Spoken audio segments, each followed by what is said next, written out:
Welcome to the brief from Brussels. Nationalists and populists are about to score big in the European elections, according to polls. How big and what influence they're going to have, that remains to be seen. There are already Eurosceptics in the European Parliament. They even are the third largest group. But ironically, their party is in tatters and their prospects are bleak. Their lead candidate, though, puts on a happy face. Meet Jan Zahradil, the candidate for a party that may not exist after the elections. Chances are that the European Conservatives and Reformists, right now the third largest group in the European Parliament, will see the number of its seats cut in half. The group is more known for the divisions between its members, but what they can agree on is that they dislike the EU. European Union is not a state, European Commission is not a government, and we are pro-European family, yes, but anti-federalist. And this will be also one of my main messages in the campaign. Despite populism on the rise in Europe, the European elections could ring the death knell for the ECR.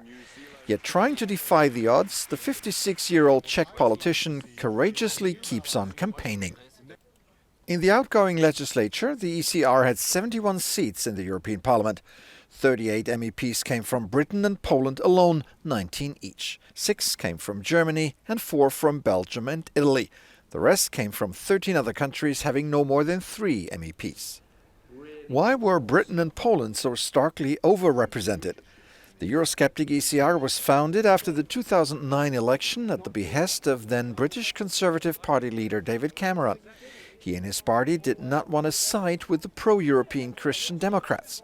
By isolating the ECR from the centre-right mainstream parties in Europe, the Tories made sure, willfully or not, that they played no role in any meaningful EU business.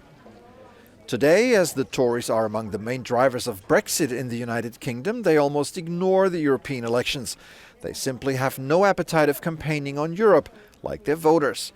Polls suggest the British Conservatives might lose half of their MEPs or more. Consequently, the Tories have no real campaign to speak of, no events and no manifesto at all. With the British Tories in dire straits, the second pillar of the ECR is the right-wing nationalist PIS party from Poland, led by Jarosław Kaczynski. The PIS opposes the relocation of migrants to Poland. The argument: refugees could spread infectious diseases. The PIS also brought opposition to gay rights, abortion and social conservative Catholicism to the ECR.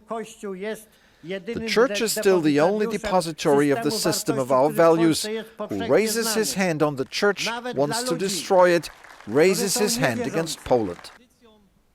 During the 2019 campaign, the PIS and other ECR members had put out their feelers to other nationalist parties in Europe in order to establish a new group after the elections.